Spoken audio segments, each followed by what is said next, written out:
Hello मेरे दोस्त, मेरे भाई, मैं ब्रिजेश कुमार।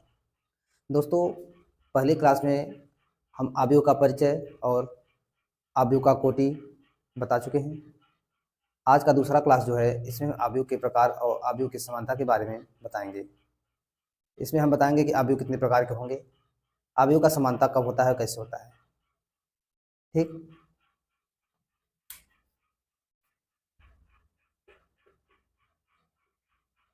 आयु, आज का जो क्लास है इसमें हम बताएंगे कि आयु कितने प्रकार के होते हैं।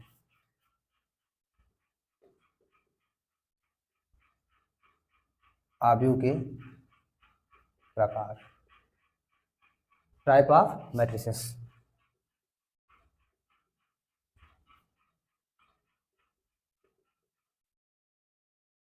पहला प्रकार पंक्ति आयु।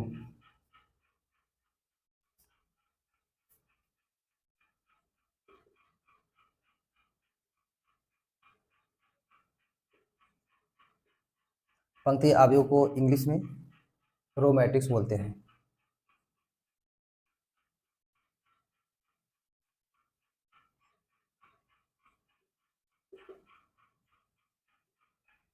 इसका परिभाषा क्या होगा? रो मैट्रिक्स एक ऐसा अवयव जिसमें केवल एक ही पंक्ति होता है, पंक्ति अवयव कहलाता है। लिखते हैं।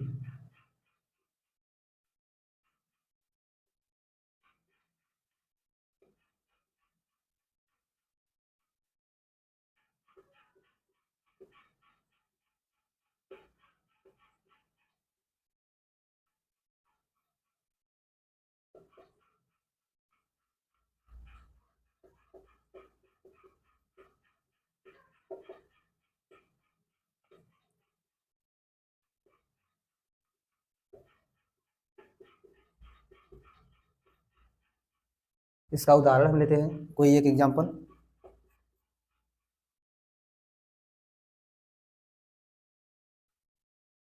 अवयव को हमेशा हम बड़े कोष्ठक में लिखते हैं। अवयव का जो कोटि है इसे भी हम पहले बता चुके हैं। अवयव का कोटि क्या होता है? आर गुणे सी में, आर गुणे सी में मतलब पंक्ति गुणे स्तंभ के रूप में 1 2 3। ये क्या है? इसमें कितना पंक्ति है? इसमें पंक्ति कितना है? R1। हमारा परिभाषा क्या बता रहे हैं? एक ऐसा अवयव जिसमें केवल एक पंक्ति होता है, पंक्ति अवयव करता है। मतलब पंक्ति हमें, हमारे पास केवल एक ही पंक्ति होना चाहिए। स्तंभ कितना भी हो जाए उससे कोई मतलब नहीं, लेकिन जो पंक्ति है हमारा कितना होना चाहिए? केवल एक ही पंक्ति। इसका कोटि क्या है? एक पंक्ति, कॉलम दो, कॉलम एक, कॉलम दो, कॉलम तीन। रो एक, कॉलम एक, रो एक हुआ, कॉलम एक, कॉलम दो, कॉलम तीन। इसे किस प्रकार लिखेंगे? इसका कोटि क्या है? 1 गुणे 3। हमें ध्यान कहाँ देना है? हमें ध्यान देना है कि इसका जो पंक्ति है वो हमेशा एक होना चाहिए। कोई और एग्जांपल? 5 8 6। इसमें इसमें भी जो पंक्ति हमारा है कितना है? एक है। इसका ऑर्डर, इसका क्रम क्या है? 1 गुणे 3 का। ठीक, समझ में आ गया होगा आप लोगों को। अब दूसरे के प्रश्न चलते हैं। दूसरा क्या है हमारा?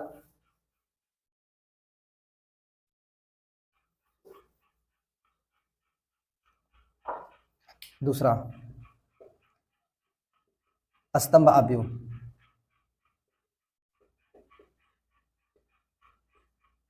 इसे क्या बोलेंगे? Column matrix.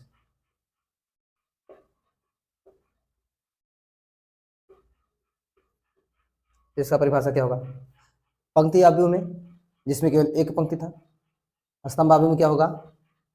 जिसमें केवल एक स्तंभ होगा। परिभाषा क्या होगा इसको? आइए देखते हैं। एक ऐसा अवयव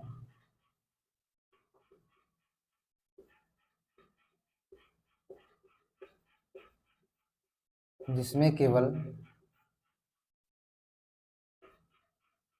एक स्तंभ होता है, मतलब कॉलम।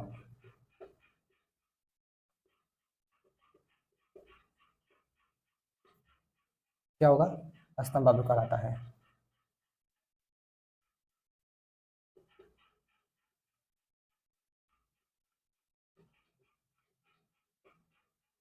एक ऐसा अवयव जिसमें केवल एक स्तंभ होता है, स्तंभ अवयव कहलाता है। इसका एग्जाम्पल, इसका उदाहरण क्या होगा? स्तंभ केवल एक होना चाहिए।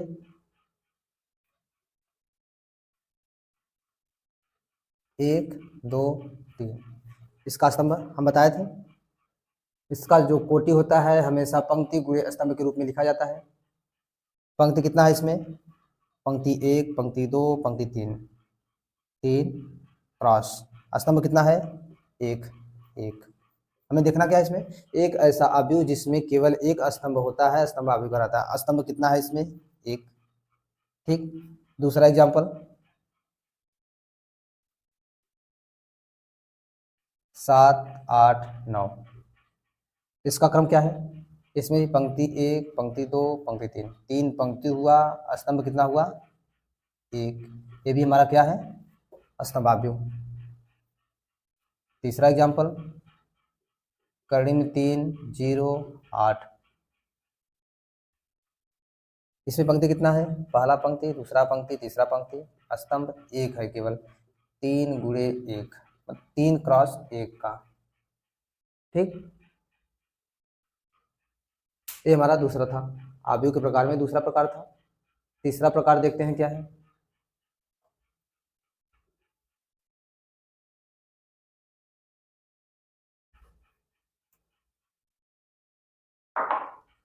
तीसरा है वर्ग अवयव।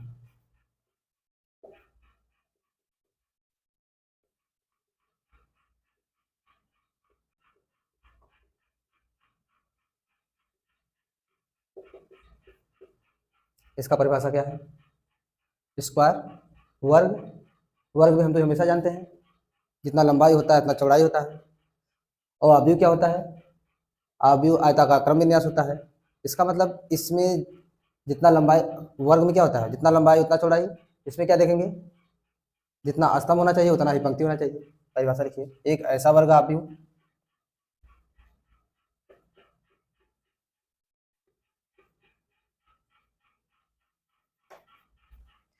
परिभाषा देखिए, एक ऐसा अवयव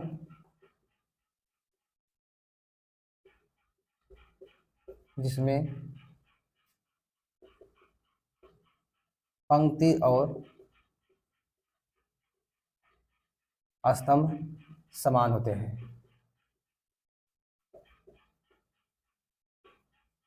पंक्ति और स्तंभ समान होंगे।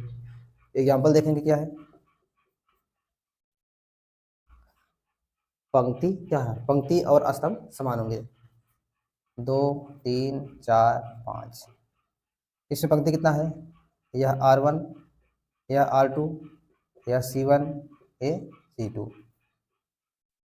पंक्ति गुणे स्तंभ, R + C। पंक्ति कितना है? 2, स्तंभ कितना है? 2। यानी पंक्ति और स्तंभों की संख्या हमेशा समान होना चाहिए, तब हमारा क्या होगा? यह स्क्वायर मैट्रिक्स। अगला एग्जाम्पल,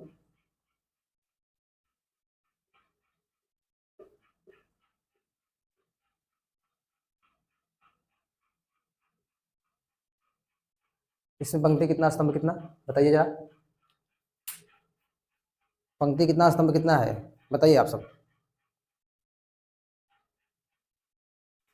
देखिए, पहला पंक्ति, दूसरा पंक्ति, तीसरा पंक्ति। पंक्ति कितना है? 3 क्रॉस। स्तंभ कितना है?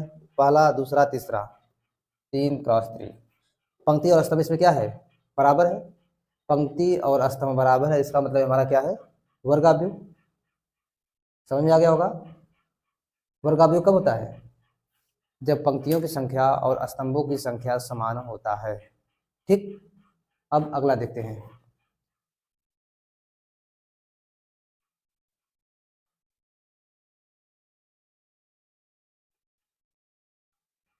तीन हो गया।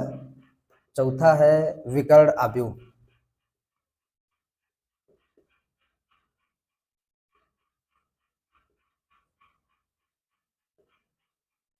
विकर्ण को डायगोनल।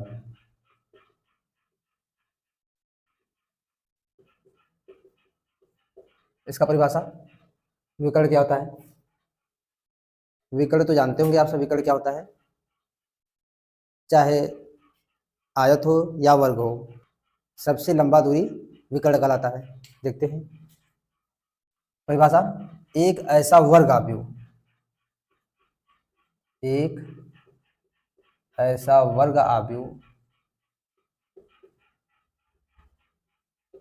जिसमें विकर्ण के अवयव के अलावा यानी अतिरिक्त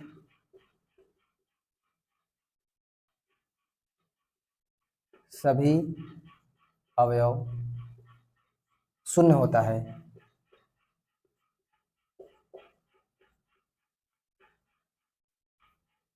विकर्ण अवयव कहलाता है।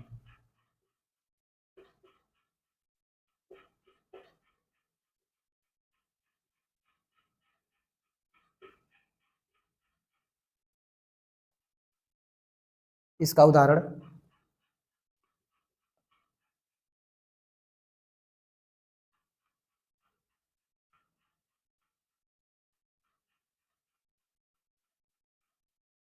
इसका एक उदाहरण यह है जिसमें विकर्ण मतलब सबसे लंबी दूरी इस कोने से इस कोने तक का सबसे लंबा दूरी होता है, इसलिए 2 और 3 के अलावा सभी क्या है, शून्य। दूसरा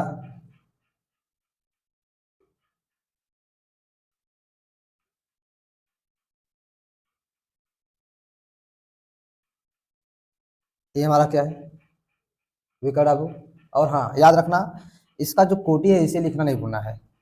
यह 2 क्रॉस 2 का है, यह 3 क्रॉस 3 का है, इसे लिखना नहीं भूलना है। ये हमारा क्या है, विकर्ण अवयव। और दूसरा और एक एग्जांपल ले लेते हैं।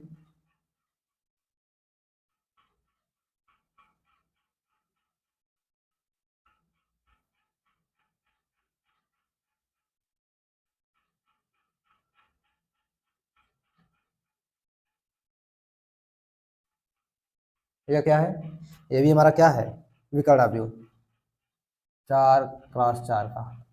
इसमें एक बात और लिखा है, देखिए आप सभी, एक ऐसा वर्ग अवयव, इसमें यह यानी जब भी हमारा विकर्ण होगा तो क्या होना चाहिए, यह वर्ग। वर्ग होगा तभी हम विकर्ण बता पाएंगे। ठीक, वर्ग अवयव जब होगा तभी हम इसे विकर्ण बता पाएंगे। आप सबको समझ में आ गया होगा, समझ में आया। आगे चलते हैं।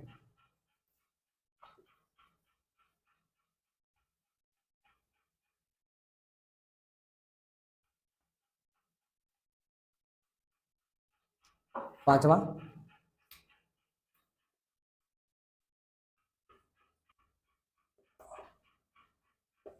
अदिश अवयव।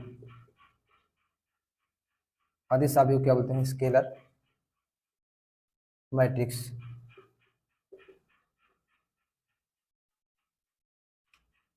स्केलर मैट्रिक्स क्या होता है, स्केलर मैट्रिक्स क्या होता है,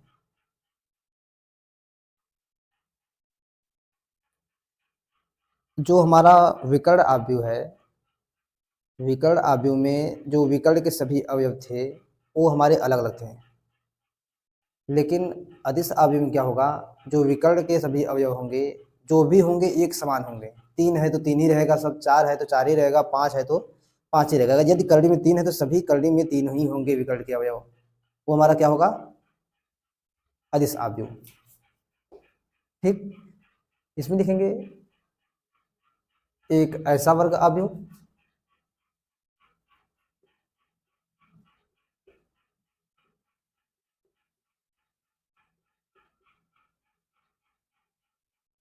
जिसमें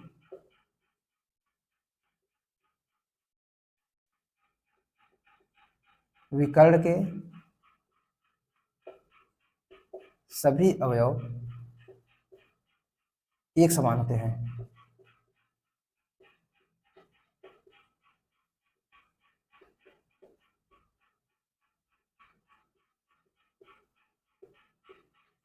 अदिश अवयव कहलाते हैं।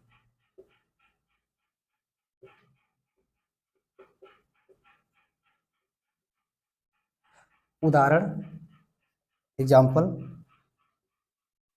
हम क्या बताए अभी अभी, विकर्ण के अवयव होंगे लेकिन सभी एक समान होंगे। तीन है तो तीन ही रहेगा, चार है तो चार ही रहेगा, पाँच है तो पाँच ही रहेगा, कड़ी में तीन है तो कड़ी में तीन ही, विकर्ण के सभी अवयव समान होंगे। दो, जीरो, जीरो, दो, 2 × 2 का। दूसरा एग्जाम्पल, कड़ी में तीन, जीरो, जीरो, जीरो, कड़ी में तीन, जीरो, जीरो, जीरो, कड़ी में तीन। इसका कोटि क्या है? 3 × 3 का। ठीक, देखिए इसमें इसका यह मतलब क्या है, विकर्ण के अलावा सभी जीरो है, इसका मतलब विकर्ण है। लेकिन बोले क्या है, इसमें विकर्ण के सभी अवयव एक समान होते हैं। विकर्ण के सभी अवयव, विकर्ण कौन सा है? ये है, ये वाला, इसके सभी अवयव क्या है? एक समान है। कोई और एग्जांपल ले लेते हैं। मान लीजिए यहाँ पर तीन ही है, तीन है तब जीरो जीरो, फिर जीरो तीन जीरो, जीरो जीरो तीन। इसका ऑर्डर क्या है? 3 × 3 का। आप सबको समझ में आ गया होगा? ठीक, समझ में आ गया होगा क्या लिखा गया है? ये तो पांचवा प्रकार था, इसके अभी दो प्रकार और है, चलो उसको भी पढ़ लेते हैं।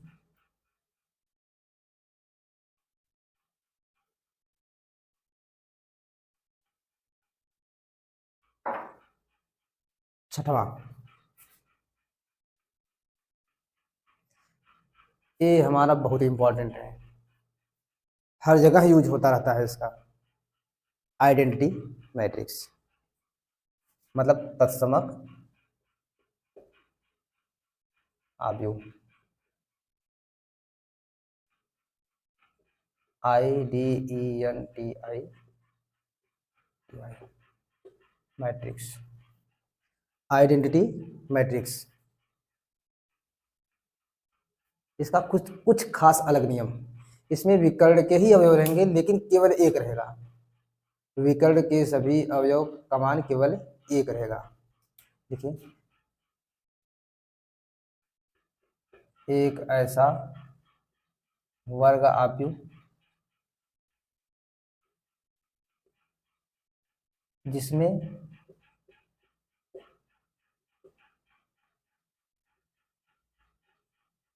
विकर्ण के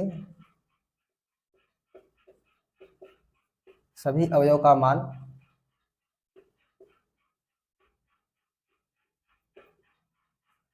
केवल एक होता है।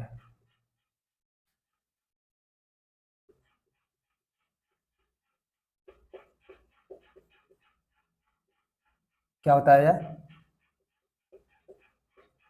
तत्समक आव्यूह कहलाता है। इसका एग्जाम्पल हम क्या बोले, एक ऐसा वर्ग आव्यूह जिसमें विकर्ण के सभी अवयव का मान केवल एक होता है, वर्ग आव्यूह होना चाहिए। इसका क्या लिख लो, इसे आई से प्रदर्शित करते हैं।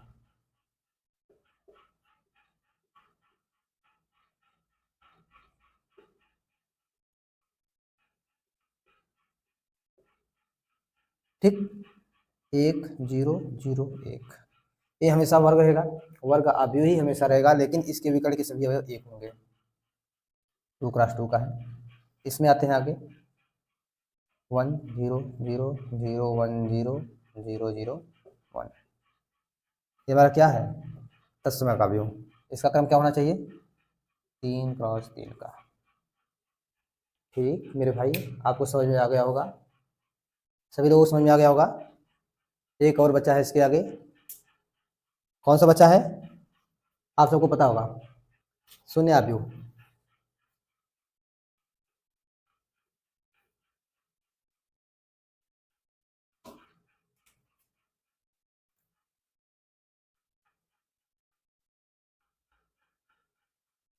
सातवां,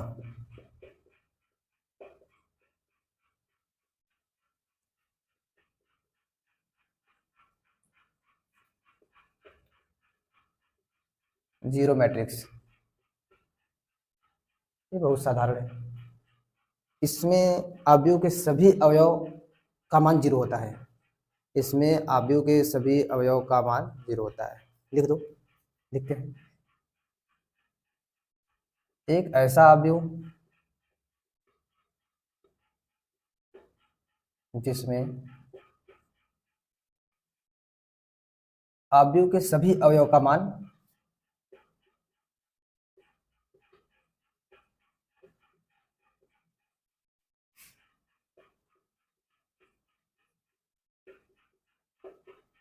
शून्य होता है।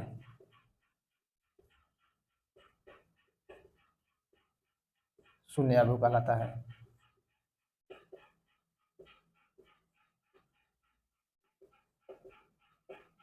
इसका एग्जाम्पल तो आप सबको पता ही होगा।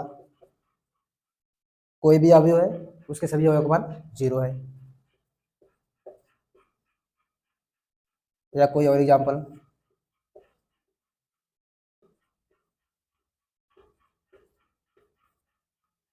ये क्या है? शून्य अवयव। शून्य अवयव को हमेशा शून्य से ही प्रदर्शित करते हैं। शून्य इतना हो इसका मान भी 0, चाहे जितना शून्य इसका मान शून्य ही होता है। ठीक, आप सबको समझ में आ गया होगा। समझ लो, इसके बाद आगे चलते हैं।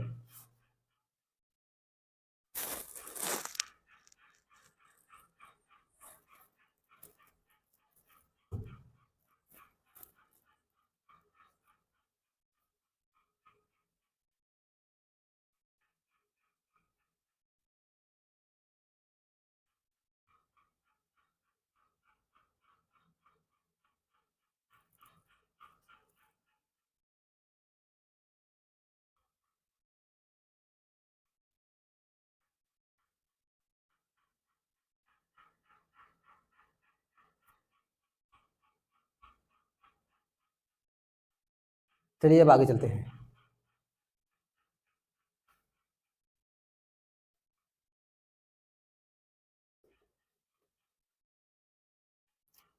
मुझे विश्वास है कि अवयव के जो प्रकार है आप सभी को याद हो गया होगा या समझ में आ गया होगा। समझ में आ गया होगा तो आगे याद भी हो सकता है आसानी से। ठीक, अब आते हैं, एक टॉपिक और इसमें बचा है, अवयव की समानता। अवयव की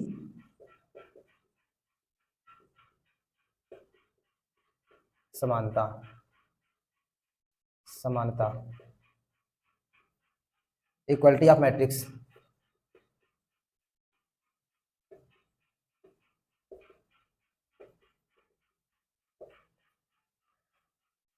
आप सबको पता होगा समानता कब दिखाते हैं, किसी के भी साथ समानता कब दिखाते हैं या तुलना कब करते हैं? जब वो बराबर होता है तभी तो समानता दिखाएंगे, उसके साथ तुलना करेंगे। जब वो बराबर होगा तभी उसके साथ तुलना करेंगे या समानता दिखाएंगे। तो इसका परिभाषा क्या है, थोड़ा सा इसे देख लेते हैं, उसके बाद हम समझाते हैं इसको। ठीक,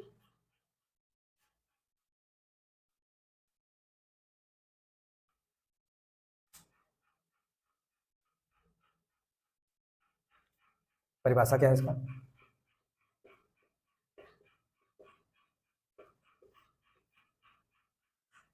समानता दिखाएंगे कब? जब तक कोई दो वस्तु, दो व्यक्ति, दो सामान या दो अवयव न हो तब तक समानता दिखा नहीं सकते। आइए देखते हैं। माना, या फिर माना नहीं लिखेंगे, सीधे सीधे लिखेंगे। कोई दो अवयव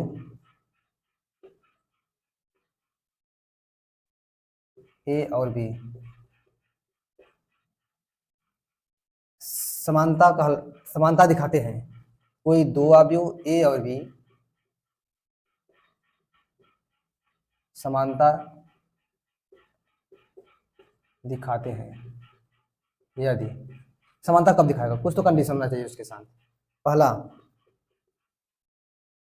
दोनों अवयवों के कोटि समान होना चाहिए। दोनों अवयव ए और बी के कोटि समान होना चाहिए।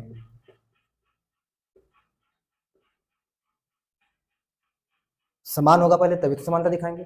अगर कोटि समान नहीं है, एक 2 × 3 का है, एक 2 × 3 का है और दूसरा 3 × 3 का है, तभी समान नहीं दिखा सकते हैं। दूसरा क्या होगा, इनके अवयव समान होना चाहिए, इनके अवयव समान होना चाहिए।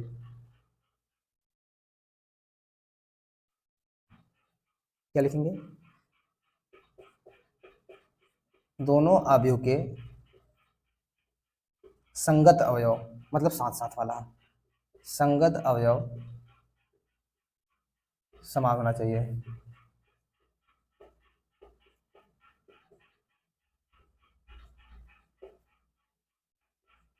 ठीक, परिभाषा देखिए आप सब।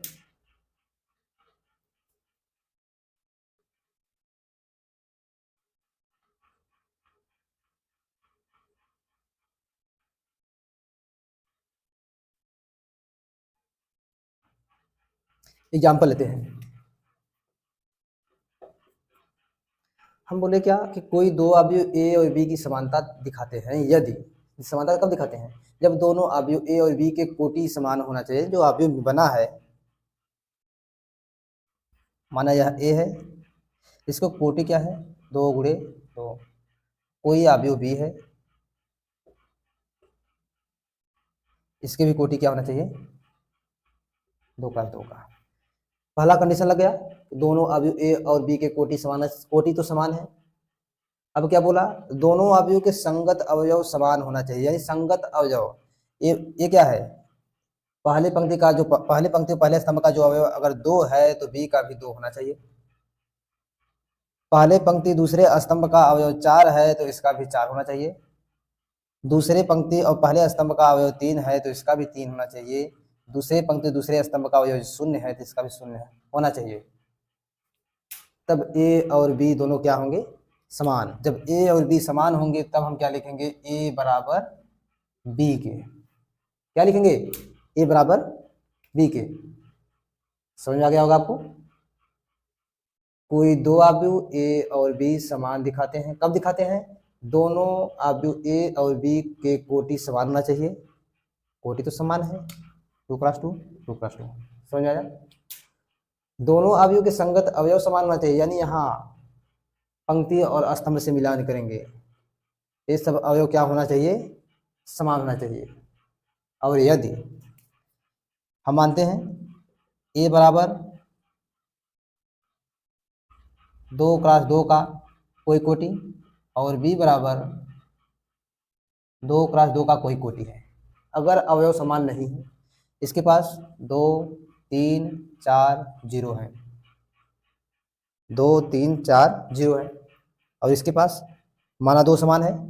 पहला पंक्ति पहला स्तंभ 2 है, दूसरा पंक्ति पहला स्तंभ जो है 3 हो गया, दूसरा पंक्ति नहीं, पहला पंक्ति दूसरा स्तंभ 3 है और दूसरा पंक्ति दूसरा स्तंभ 0 है। क्या इसके सभी अवयव समान है? नहीं है। कहाँ अंतर है? दूसरी पंक्ति और पहले स्तंभ में। इसके कितना है? 3 है। जब यह समान नहीं है तो ए बराबर बी नहीं है। यानी समान कब होंगे? जब सभी के अवयव समान होंगे। जब समान है तब इसका मतलब ए बराबर बी है, या तो बता देगा। अवयव ए अवयव बी के समान है तो हम सीधे सीधे समझ जाएंगे, अगर अवयव ए अवयव बी के समान है तो इनके कोटि भी समान होंगे, इनके अवयव भी समान होंगे। ठीक, अब इसमें जो एग्जाम्पल बचा है, उदाहरण बचा है, अब हम उसको हल करेंगे। ठीक है,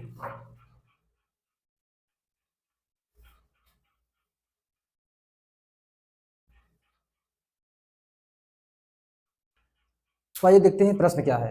एक ऐसे 3 × 2 अवयव की रचना कीजिए जिसके अवयव ए आई जे बराबर 1/2 i-3j द्वारा प्रदत्त है। वो मॉड में है। ठीक, ए आई जे बराबर 1/2 मॉड i-3j द्वारा प्रदत्त है। हमें क्या करना है? इसमें अवयव का रचना करना है। अब आइए देखते हैं, हमें अवयव का रचना करना है। अवयव का कितना कोटि है? 3 × 2। माना अवयव ए बराबर यह है, इसमें पंक्ति कितना है? 3।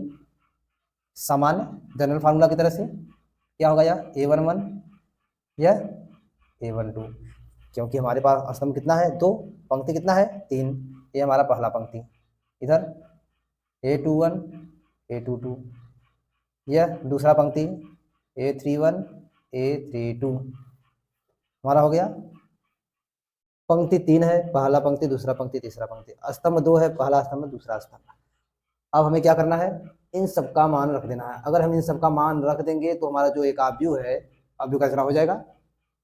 ठीक, सामान्य सा aij बराबर दे दिया है हमको, A11 निकालेंगे, देखते हैं क्या होगा। A11 इस फार्मूले में i के स्थान पर 1 और j के स्थान पर 1 रखेंगे, तब क्या मिलता है देखते हैं। 1/2 का 1/2 लिखेंगे, माड का माड लगा दिया, i के स्थान पर 1 माइनस 3 j के स्थान पर 1, इसे हल करेंगे क्या मिलेगा, 1/2 1 माइनस 3, इसके आगे क्या मिलेगा, 1/2 माइनस 2, कितना मिला, मार्ट से बाहर निकालेंगे, -2 को 2 बचा, 2/2 बराबर 1। A11 का मान आ गया। A12 का क्या होगा,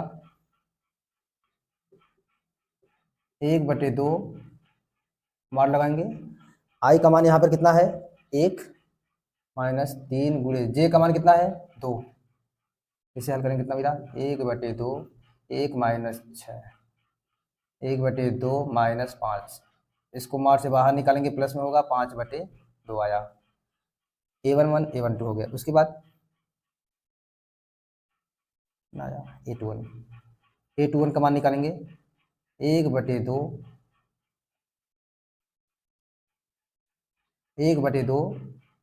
i के स्थान पर 2 माइनस 3 गुणे j के स्थान पर 1, क्या होगा, 1/2 2 माइनस 3, 1/2, इसका मान कितना होगा, -1, -1 को मॉड से बाहर निकालेंगे, कितना होगा, 1/2। A21 हो गया। A22 निकालते हैं, क्या होगा, 1/2 2 माइनस 3 इंटू 2, कितना होगा, 1/2 2 माइनस 3 दूना 6, इसे हल करेंगे, 1/2, इसे हल करेंगे कितना आया, बड़े में से छोटे घटाते हैं और बड़े का चिन्ह लगाते हैं, -4, -4 को मार्च से बाहर 4, 4/2 बराबर 2। अब कौन सा बचा,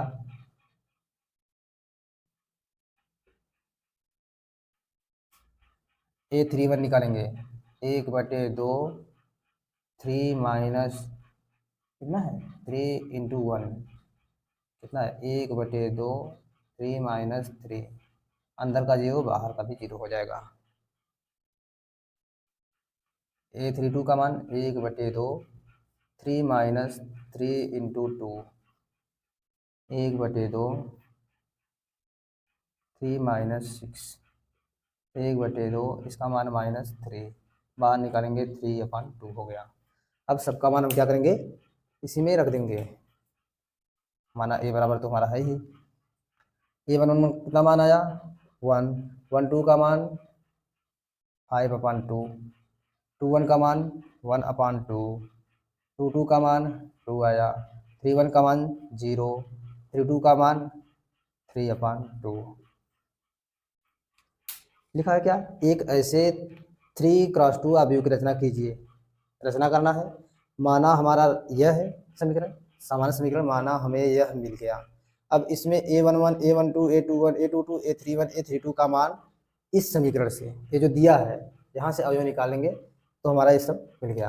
अब इसका कोटि क्या है, इसमें कितना पंक्ति है, 3, स्तंभ कितना है, 2, 3x2 का हो गया। ये हमारा क्या है, ये हमारा क्या है, आव्यूह।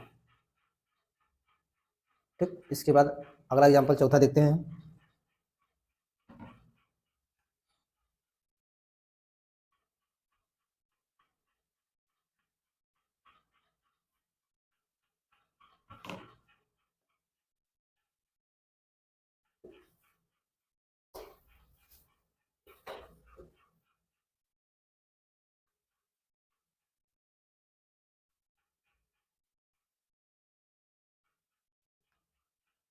हाँ, तो देखते हैं उदाहरण नंबर 4 क्या है। क्या लिखा है, यदि एक अवयव बराबर दूसरा अवयव हो तो इतने का मान ज्ञात कीजिए। बराबर लगाया है, आपको समझ में आ गया होगा इसमें क्या बताना है। इसके पहले हम बताए थे, अभी टॉपिक पढ़ा कर आए हैं, ए बराबर बी, उसमें क्या था, अवयव का समानता। इसमें बराबर लगा है, दो अवयव है, बराबर लगा है, इसका मतलब दोनों अवयव का समानता दिखाना है।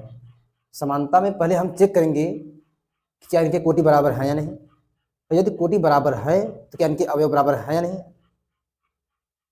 नहीं है। तो ए बी सी इन दोनों को हल करके निकालेंगे, तब हम बताएंगे कि इसमें एक्स वाई जेड और ए बी सी का क्या मान है। समानता में यही होता है। तो यह अवयव इस अवयव के बराबर होगा, यह अवयव इस अवयव के बराबर होगा। इन दोनों जो आएगा समीकरण उसको हल करेंगे और एक्स वाई और जेड तथा ए बी सी का मान निकालेंगे। ठीक, हल करते हैं, क्या होगा, लिख तो हम जानते हैं,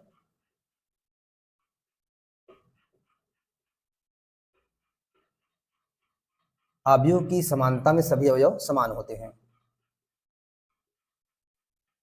अवयव की समानता में सभी अवयव समान होते हैं। तब तब क्या होगा, जब समान होंगे तब ये वाला इसके बराबर होगा, x प्लस 3 बराबर क्या होगा 0, और z प्लस 4 किसके बराबर होगा 6 के।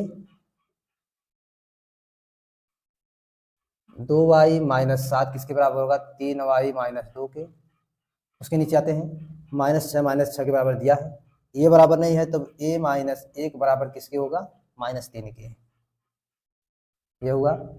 फिर 0 बराबर यह होगा,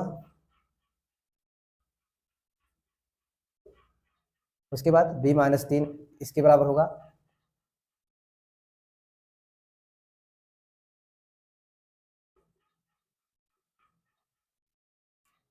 इसके -21 नहीं दिया क्या, इसमें भी -21 है। ठीक, -21 के बराबर 0 0 के बराबर।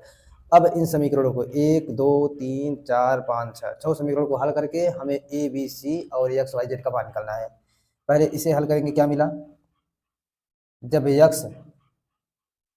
x प्लस 3 बराबर 0 है तब x बराबर क्या होगा -3, x का मान निकल गया। इसके पास आते हैं, जब z प्लस 4 बराबर 6 है तब z बराबर 6 माइनस 4, यानी z बराबर कितना आया 2 आया।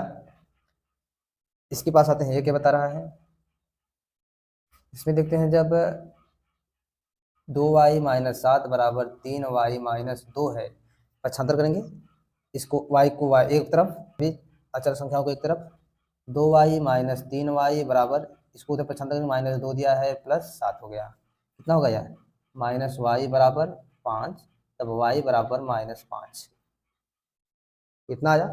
नीचे वाले को हल करेंगे, कितना आया इससे, a माइनस लिखेंगे, जब a माइनस 1 बराबर -3 है तब a बराबर क्या होगा -3 प्लस 1, यानी a बराबर -2 आया। यहाँ से फिर यहाँ से हल करेंगे, कितना होगा, जब 0 बराबर 2c प्लस 2 है तब 2c बराबर -2, c बराबर -2/2 बराबर -1। एक समीकरण और बचा, इसको बगल में हल कर लेते हैं, जब b माइनस 3 बराबर 2b प्लस 4 है, b को इधर लेंगे, b माइनस 2b बराबर 4 प्लस 3, क्या होगा -b बराबर 7, b बराबर -7।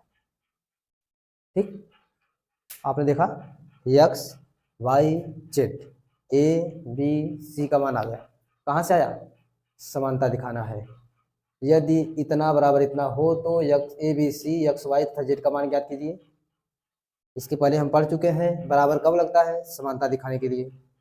ठीक, समानता दिखाने के लिए, तो हम अवयव समानता दिखाने के लिए तो दिखा दिए, यह 3x3 का था, तब हम क्या किए, सभी अवयव को समान दिखाने लगे, वहां से हमारा क्या आ गया, ए बी सी और एक्स वाई जेड का मान। ठीक दोस्तों,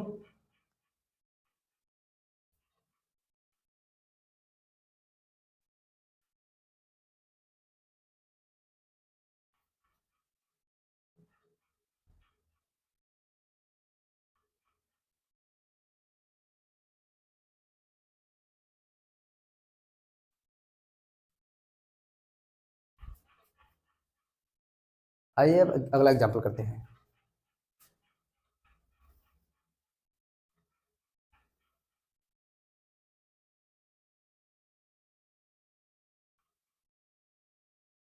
दोस्तों देखते हैं उदाहरण नंबर 5 क्या है। दिया है कि यदि एक अवयव दूसरे अवयव के बराबर है तो ए बी सी तथा डी का मान ज्ञात कीजिए। हम इसके पहले अभी एग्जाम्पल किए, उसमें क्या दिखाए थे, जब दो अवयव बराबर होते हैं तो उसका कंडीशन क्या होता है, उसके कोटि बराबर होते हैं, उसके सभी अवयव भी बराबर होना चाहिए। क्या इसके कोटि समान है? जी हाँ, 2x2 का यह भी है और 2x2 का यह भी है। हल करते हैं, सीधे सीधे, नहीं आओ देख लेते हैं इसके आगे क्या दिया है। 2a + b दिया है, 5c - d दिया है, उसके बाद a - 2b दिया, 4c + 3d दिया। यह किसके बराबर है?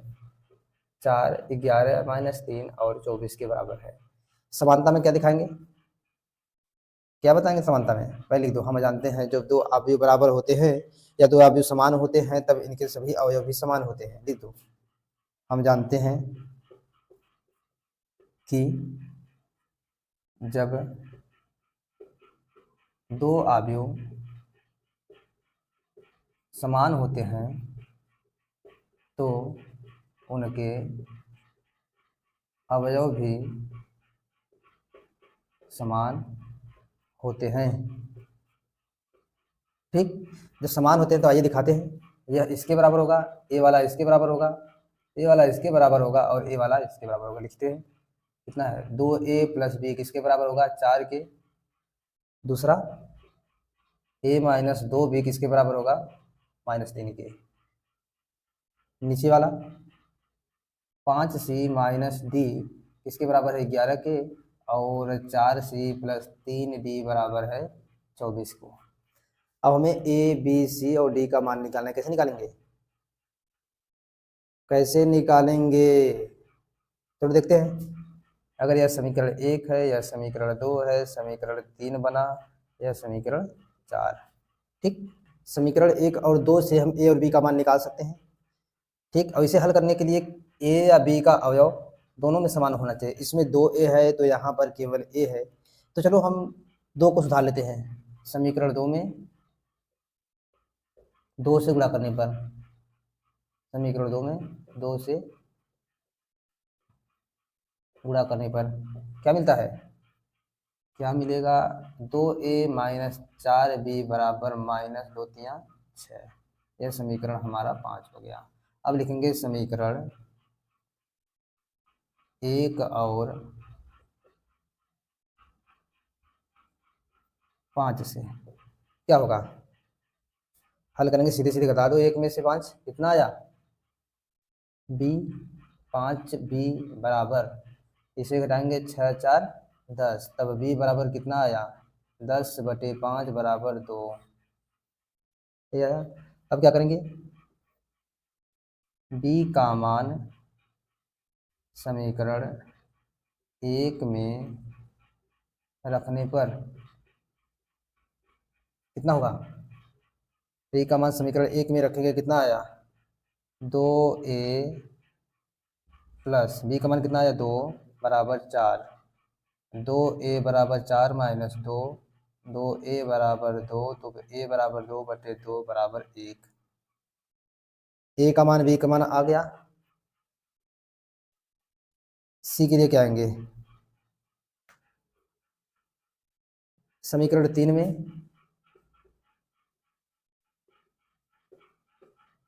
3 से गुणा करेंगे। अगर 3 से गुणा कर लिए 3 में तो ए डी बराबर हो जाएगा हमारा। यहाँ 3d है, यहाँ भी 3d, तब हम दोनों को हल कर सकते हैं। 3 से गुणा करने पर कितना आया? 3 चौक 12c, नो नो नो, इसके साथ नहीं होगा। इसमें 5 तिहाई 15c -3d बराबर 11 तिहाई 33। ये हमारा समीकरण हो गया 6वां। अब क्या हल हो सकता है समीकरण 4 और 6 से? हाँ जी हाँ, समीकरण 4 और 6 को जोड़ने पर हमको क्या मिला? ये दोनों कट जाता है, डी से 3D से 3D कैंसिल हुआ, कितना बचा, 15 4 19 सी बराबर, क्यों, ये वाला इसके साथ क्रिया किया और ये वाला इसके साथ क्रिया किया, बचा लास्ट वाला अगर इसके साथ क्रिया करेगा, हाँ जी हाँ, इसको जोड़ेंगे कितना होगा, 24 में 33 जोड़ेंगे कितना होगा, 4 3 7 2 3 5, ठीक, सी बराबर 57/19, 57/19, जी हाँ, 19 या 57, सी का मान 3 आ गया। जब सी का मान 3 आया तब सी का मान समीकरण 3 में रखने पर हमें क्या मिला, 5c माइनस डी बराबर 11, फिर सी का मान 3 रख दिए, 5 या 15 माइनस डी बराबर 11, 15 माइनस डी बराबर 11, तो माइनस डी बराबर 11 माइनस 15, 11 में से 15 घटा देंगे -4, माइनस डी बराबर -4, तब डी बराबर 4, ठीक, हमें सब मान कितना मिला, ए बराबर 1, बी बराबर 2, सी बराबर 3 और डी बराबर 4, यही हमें क्या मिला, ए बी सी डी का मान, ठीक। चलिए फिर हम आपको अगले क्लास में मिलते हैं।